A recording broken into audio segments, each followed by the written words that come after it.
નવા વાવાઝોડા માટે તૈયાર રહેજો. ફિલિપાઇન્સના દેશોની અંદર ભયંકર તોફાની અને અતિ ખુખાર વાવાઝોડું સક્રિય બનીને ધીમે ધીમે જાપાનના ક્ષેત્રથી લઈને અત્યારે સાઉથ કોરિયા અને આગળ વધીને ફિલિપાઇન્સના દેશોની અંદર મોટો વળાંક લઈને વાવાઝોડું ગતિઓ કરતું જોવા મળી રહ્યું છે. જેમ જેમ વાવાઝોડું પશ્ચિમીય વિસ્તારની અંદર આગળ વધી રહ્યું છે તેમ તેમ બંગાળની ખાડીને અરબી સમુદ્રના દરિયાની અંદર તોફાની હલચલો વધતી જોવા મળી રહી છે. જી હા દર્શક મિત્રો, તમે લાઈવ અહીંયા નકશાની અંદર જોઈ શકો છો. બંગાળની ખાડીના ક્ષેત્રથી અરબી સમુદ્રના દરિયામાં ભયંકર તોફાન સક્રિય બનતું જોવા મળી રહ્યું છે. દરિયાની અંદર 50 થી લઈને 70 કિલોમીટર પ્રતિ કલાકની ઝડપે હવે પછી તોફાની પવનો ફૂંકાતા જોવા મળી રહ્યા છે. તે ઉપરાંત અત્યારે દક્ષિણીય ભારતના દરિયાઈ કાંઠાના વિસ્તારમાં પ્રી મોન્સૂન એક્ટિવિટી તીવ્ર બનતી હોય તેમ કેરળના ક્ષેત્રથી લઈને આંધ્રપ્રદેશના ક્ષેત્રમાં બેંગલુરુ મદુરાઈના ક્ષેત્રથી શ્રીલંકાના સંપૂર્ણ વિસ્તારની અંદર ભયંકર અસરો વધી રહી છે. તિરુનંવેલી તંજાવુર પોંડુચેરીના ક્ષેત્રથી લઈને કોયમ્બતુરના વિસ્તારમાં સતત વાદળ છવાયું વાતાવરણ સક્રિય બનતું જોવા મળી રહ્યું છે. ગુજરાતના આજુબાજુના ક્ષેત્રની અંદર સક્રિય બનતી એક સાથે ચાર નવી સિસ્ટમ, જેમાં સાયક્લોનિક સિસ્ટમ અને વેસ્ટર્ન ડિસ્ટર્બન્સની તીવ્ર અસરને લઈને ચારેય દિશાઓમાંથી ઠંડા ભેજયુક્ત પવનો પોતાની દિશાઓ બદલીને આગળ વધતા હોય તેમ ગુજરાતના વિસ્તારોની અંદર પોતાનું ભયંકર જોર દર્શાવી રહેલા જોવા મળી રહ્યા છે. ખાસ કરીને ઓમાનનો ક્ષેત્ર, પાકિસ્તાનના વિસ્તાર અને ઈરાન અફઘાનિસ્તાનના વિસ્તારમાંથી આગળ વધતીઓ આ સિસ્ટમો હવે પછી ગુજરાતના વિસ્તારની અંદર પોતાનો મજબૂત ઘેરાવો રચાવી રહેલી જોવા મળી રહી છે. આમ સિસ્ટમની તીવ્ર અસરોને જોતા કચ્છના ક્ષેત્રમાં, ઉત્તર ગુજરાત, મધ્ય ગુજરાત, દક્ષિણીય ગુજરાતના ક્ષેત્ર અને સૌરાષ્ટ્રના દરિયાઈ કાંઠાના વિસ્તારમાં આગામી 3 કલાક અને ગુજરાતની અંદર આવનારી 72 કલાકની અંદર તોફાન સક્રિય બનતું હોય તેમ ગુજરાતમાં સતત 3 દિવસ સુધી હજી પણ તોફાની પવનોની તીવ્રતા અને ઘોર અંધારપટની વચ્ચે રાજ્યમાં માવઠાને લઈને મોટું સંકટ ગુજરાત માટે દર્શાવવામાં આવી રહ્યું છે. જી હા દર્શક મિત્રો, ખાસ જાણી લેજો, કચ્છના ક્ષેત્રથી અત્યારે સૌરાષ્ટ્ર, દક્ષિણ ગુજરાતના વિસ્તારમાં મોટો હવામાનની અંદર પલટાવ આવી રહ્યો છે. ખાસ આપણે વિસ્તારોની વાત કરીએ તો આવનારી કલાકમાં ખરસલિયા, ભાવનગર, સોનગઢ, પાલિતાણાના ક્ષેત્રની અંદર, તળાજાના વિસ્તારથી મહુવાનો વિસ્તાર, રાજુલા, કુંડલાના ક્ષેત્રની અંદર મોટા પલટાવો જોવા મળી શકે છે. તુલસીશ્યામના ક્ષેત્રથી ઉના, કોડીનારના વિસ્તારની અંદર પણ ફરીથી વાદળ છવાયું વાતાવરણ બનતું જોવા મળવાનું છે. દક્ષિણ ગુજરાતમાં સુરત, બારડોલી, વ્યારાનો ક્ષેત્ર, નવસારીના વિસ્તારોની અંદર પણ પલટાવ સાથે માવઠાની ગતિવિધિઓ તીવ્ર બનતી જોવા મળવાની છે. આપણે મધ્ય ગુજરાતના વિસ્તારોની વાત કરીએ તો મધ્યપ્રદેશની સરહદને અડીને આવેલા ઇન્દોરનો ક્ષેત્ર, આગ્રાના વિસ્તારમાંથી સિસ્ટમો વળાંક લઈને આગળ વધતી હોય તેમ ધીમે ધીમે હવે પછી મધ્ય ગુજરાતના સરહદીય જિલ્લાઓ, જેમાં દાહોદ, મહીસાગર અને છોટાઉદેપુરના વિસ્તારોની અંદર સિસ્ટમની તીવ્ર ગતિવિધિઓ સક્રિય બનતી જોવા મળી રહી છે. તે ઉપરાંત અત્યારે પાકિસ્તાનના ક્ષેત્ર અને રાજસ્થાનના વિસ્તાર વચ્ચે સક્રિય બનતા નવા વેસ્ટર્ન ડિસ્ટર્બન્સની અસરને લઈને ઉત્તરીય ભારતનું હવાનું હળવું દબાણ આગળ વધતું હોય તેમ ઉત્તર ગુજરાત અને કચ્છના સંપૂર્ણ ક્ષેત્રની અંદર જોર દર્શાવી રહેલું જોવા મળી રહ્યું છે. આમ ગુજરાતના તમામ ક્ષેત્રની અંદર મોટા પલટાવ સાથેને આગામી 72 કલાકની અંદર ગુજરાતના સંપૂર્ણ વિસ્તારની અંદર કંઈક નવા જૂની થવાને લઈને તાજી નવી આગાહીઓ કરવામાં આવી રહી છે. જેમાં પણ ભારતીય હવામાન વિભાગની આગાહી પ્રમાણે 18 તારીખ, 19 તારીખને આવનારી 20 તારીખના રોજ હવે પછી સિસ્ટમનું જોર વધતું જોવા મળવાનું છે. જેમાં કચ્છ, ઉત્તર ગુજરાત, મધ્ય ગુજરાત, દક્ષિણ ગુજરાત અને સૌરાષ્ટ્રના વિસ્તારમાં તોફાની પવનની તીવ્રતા વધતી હોય તેમાં 25 થી લઈને 30 કિલોમીટર પ્રતિ કલાકની ઝડપે ગુજરાતની અંદર હવે પછી પવનની ઝડપની અંદર મોટો વધારો જોવા મળવાનો છે. તમે લાઈવ પણ જોઈ શકો છો, ગુજરાતના અનેક ક્ષેત્રમાંથી વરસાદીય સિસ્ટમના સ્ટ્રફ લાઇનના ઘેરાવા પસાર થતા હોય તેમ કચ્છના ક્ષેત્રથી ઉત્તરીય ગુજરાતના વિસ્તારની અંદર સતત ગતિવિધિઓ વધતી જોવા મળી રહી છે. હાલ અત્યારે રાજસ્થાનના ક્ષેત્રથી મધ્યપ્રદેશના વિસ્તારોની અંદર, પાકિસ્તાનના ક્ષેત્ર, ઈરાનનો વિસ્તાર, ઓમાનના વિસ્તારમાંથી નવી વેસ્ટર્ન ડિસ્ટર્બન્સ અને સાયક્લોનિક સર્ક્યુલેશન વાળી સિસ્ટમો સક્રિય બનીને વળાંક લઈને આગળ વધતી હોય તેમ ગુજરાતના વિસ્તારમાં ભયંકર ઘેરાવો દર્શાવી રહેલી જોવા મળી રહી છે. નવી સિસ્ટમોની અસરો અને બદલાઈ રહેલા હવામાનને લઈને ગુજરાતની અંદર ગરમીની સાથે સાથે હવે પછી માવઠાનું સંકટ ટોળાતું જોવા મળવાનું છે. આમ ગુજરાતના સંપૂર્ણ વિસ્તારની અંદર ડબલ ઋતુના અહેસાસને લઈને તાજી આગાહી કરવામાં આવી રહી છે.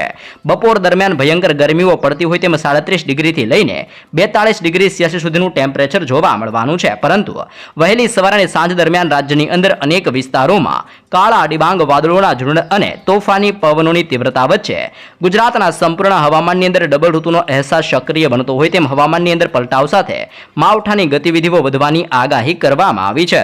જ્યાં દર્શક મિત્રો તમે લાઈવ જોઈ શકો છો, ભારતીય મોસમ વિજ્ઞાન કેન્દ્ર દ્વારા આગામી કલાકોમાં ગુજરાતના હવામાનની અંદર મોટા પલટાવની આગાહી કરવામાં આવી છે, જેમાં ગુજરાતના તટીય ક્ષેત્ર જેમાં સૌરાષ્ટ્ર દીવ દમણના ક્ષેત્રથી લઈને સંપૂર્ણ કચ્છના વિસ્તારથી હવે પછી ગુજરાતની અંદર સુરેન્દ્રનગરના ક્ષેત્રની અંદર પણ ગરમી સાથે માવઠાના સંકટને લઈને તાજી આગાહીઓ કરવામાં આવી રહી છે. સક્રિય બનતી નવી અનેક પ્રકારની સિસ્ટમ, જેમાં એક સાથે ચાર સિસ્ટમનું દબાણ વધતું હોય તેમ સક્રિય બનતી તાજી વેસ્ટર્ન ડિસ્ટર્બન્સ અત્યારે દરિયાની અંદર તોફાન મચાવી રહી હોય તેમ 5.8 કિલોમીટરના ક્ષેત્રની અંદર અરબી સમુદ્ર અને બંગાળની ખાડીમાં તોફાન મચાવી રહી છે. તે ઉપરાંત નવું વેસ્ટર્ન ડિસ્ટર્બન્સ અત્યારે સક્રિય બનતું હોય તેમ અત્યારે પાકિસ્તાનના દરિયાઈ કિનારાના ક્ષેત્રથી આજુબાજુના ક્ષેત્રમાં ધીમે ધીમે સાયક્લોનિક સર્ક્યુલેશનની અંદર પરિવર્તિત થઈને 3.1 કિલોમીટરના સંપૂર્ણ ક્ષેત્રની અંદર મજબૂત ઘેરાવો બનાવી રહેલું જોવા મળી રહ્યું છે. તે ઉપરાંત અત્યારે રાજસ્થાનના ક્ષેત્રથી લઈને અત્યારે ખાસ કરીને મધ્યપ્રદેશના વિસ્તારોની અંદર તોફાન સક્રિય બનતું હોય તેમ 0.9 કિલોમીટરના વિસ્તારમાં ગતિવિધિઓ તીવ્ર બનતી જોવા મળી રહી છે. આમ સક્રિય બનતી અનેક પ્રકારની નવી સિસ્ટમોની અસરને લઈને અપર એર સાયક્લોનિક સિસ્ટમના મજબૂત ઘેરાવા પાકિસ્તાનના ક્ષેત્રથી રાજસ્થાનના વિસ્તારની અંદર જોર દર્શાવતા હોય તેમ 1.5 કિલોમીટરના સંપૂર્ણ વિસ્તારોની અંદર સતત તબાહી મચાવી રહેલા જોવા મળી રહ્યા છે.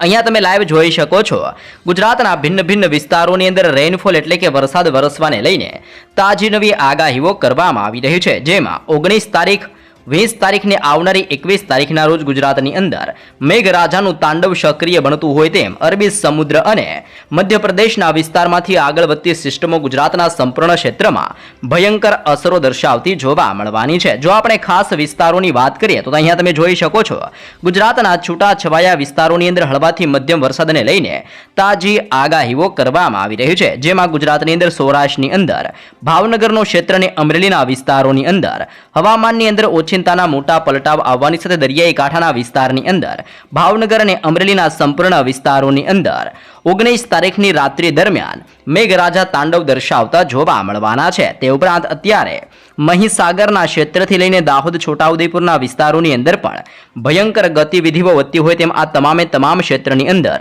જોર વધવાને લઈને તાજી આગાહી કરવામાં આવી રહી છે. 20 તારીખના રોજ પણ ગુજરાતના સંપૂર્ણ હવામાનની અંદર મોટા પલટાવનું પૂર્વાનુમાન દર્શાવવામાં આવ્યું છે. ભાવનગર અને અમરેલીના ક્ષેત્રમાં દક્ષિણીય ગુજરાતની અંદર તાપી અને ડાંગના વિસ્તારની અંદર પણ સતત મોટા પલટાવને લઈને 20 તારીખના રોજ પણ ગુજરાતની અંદર છૂટાછવાયા ક્ષેત્રમાં હળવાથી મધ્યમ વરસાદીય માહોલ જોવા મળવાનો છે. સાથે આવનારી 21 તારીખના રોજ ગુજરાતની અંદર ફરી એકવાર દબાણ સક્રિય બનતું હોય તેમ ભાવનગરનો ક્ષેત્ર અને અમરેલીના હવામાનની અંદર મોટા પલટાવો જોવા મળી શકે છે. ભરૂચની સાથે સુરતના સંપૂર્ણ વિસ્તારોમાં અંદર ગતિવિધિઓ તીવ્ર બનતી હોય તેમ આ ચાર વિસ્તારોની અંદર તોફાન સક્રિય થવાની સાથે નવી સિસ્ટમની તોફાની અસરોને લઈને રાજ્યના અનેક વિસ્તારોમાં માવઠું પોતાની તીવ્ર અસર દર્શાવતું હોય તેમ ખાસ કરીને 19 તારીખ 20 તારીખ અને આવનારી 21 તારીખના રોજ ગુજરાતના અનેક ક્ષેત્રમાં માવઠાની ભયંકર અસરો જોવા મળી શકે છે.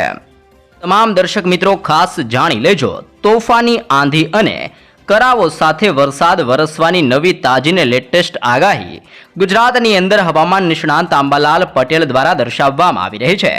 રાજ્યની અંદર અત્યારે ભયંકર ઉનાળાની ગરમી વચ્ચે હવામાનની અંદર મોટા ફેરફારો જોવા મળી રહ્યા છે. અહેમદાબાદ સહિત અનેક શહેરોની અંદર વાદળ છવાયું વાતાવરણ જોવા મળી રહ્યું છે અને આગામી દિવસોની અંદર ફરીથી વરસાદી માહોલ સક્રિય બનવાની આગાહી કરવામાં આવી છે. હવામાન નિષ્ણાંત અંબાલાલ પટેલની તાજી આગાહી પ્રમાણે 19 થી લઈને 21 એપ્રિલ દરમિયાન ગુજરાતની અંદર પ્રી મોન્સૂન એક્ટિવિટી સક્રિય બનતી જોવા મળવાની છે. આ સમયગાળા દરમિયાન રાજ્યના વિવિધ ભાગોની અંદર કમોસમી વરસાદની શક્યતાઓ દર્શાવવામાં આવી છે. ખાસ કરીને દક્ષિણ ગુજરાત, ઉત્તર ગુજરાત અને મધ્ય ગુજરાતના વિસ્તારોની અંદર પણ હળવાથી મધ્યમ વરસાદીય માહોલ જોવા મળવાને લઈને તાજું પૂર્વાનુમાન દર્શાવવામાં આવી રહ્યું છે. આમ નવી સિસ્ટમો અને વધી રહેલા સિસ્ટમના ભયંકર દબાણને જોતા ફરી એકવાર માવઠાનું મોટું સંકટ મંડરાતું જોવા મળવાનું છે. સૌરાષ્ટ્રના પણ કેટલાક વિસ્તારોની અંદર માવઠાની અસરો જોવા મળવાની છે, જેમાં ભાવનગર અને જૂનાગઢ જેવા વિવિધ વિસ્તારોની અંદર માવઠાનું જોર વધતું જોવા મળવાનું છે. આ ઉપરાંત સાબરકાંઠા, અરવલ્લી, બનાસકાંઠા, પંચમહાલ, દાહોદ અને અહેમદાબાદના વિસ્તારોની અંદર પણ વરસાદીય ઝાપટાઓ જોવા મળી શકે છે. દરિયાઈ કિનારાના વિસ્તારની અંદર તોફાન સક્રિય બનતું જોવા મળવાનું છે. કેટલાક વિસ્તારોમાં કરાવો પડવાની આગાહીઓ કરવામાં આવી છે. દક્ષિણ ગુજરાતની સાથે સૌરાષ્ટ્રના વિસ્તારોની અંદર પણ કરા સાથે હિમવર્ષાને લઈને મોટું પૂર્વાનુમાન દર્શાવવામાં આવ્યું છે. આમ નવી સિસ્ટમ અને વધી રહેલા તોફાની સિસ્ટમની ગતિવિધિને જોઈને અનેક વિસ્તારોની અંદર હવે પછી માવઠું પોતાની અસરો દર્શાવતું જોવા મળી શકે છે. હવામાન વિભાગની તાજી આગાહી મુજબ સાયક્લોનિક સર્ક્યુલેશનના કારણે હવે પછી 19 થી 20 એપ્રિલ દરમિયાન વરસાદીય પરિસ્થિતિઓ સર્જાતી જોવા મળવાની છે. વરસાદ બાદ ફરી એકવાર આગામી દિવસોમાં ગરમીઓ વધવાની શક્યતાઓ દર્શાવવામાં આવી છે. ગરમી વચ્ચે આવનારો વરસાદ ખેડૂતોને સામાન્ય જનતા માટે થોડીક રાહત આપી શકે છે, પરંતુ તોફાની પવન અને કરાવો અંગે ખાસ ચેતવણીઓ જાહેર કરવામાં આવી રહી છે.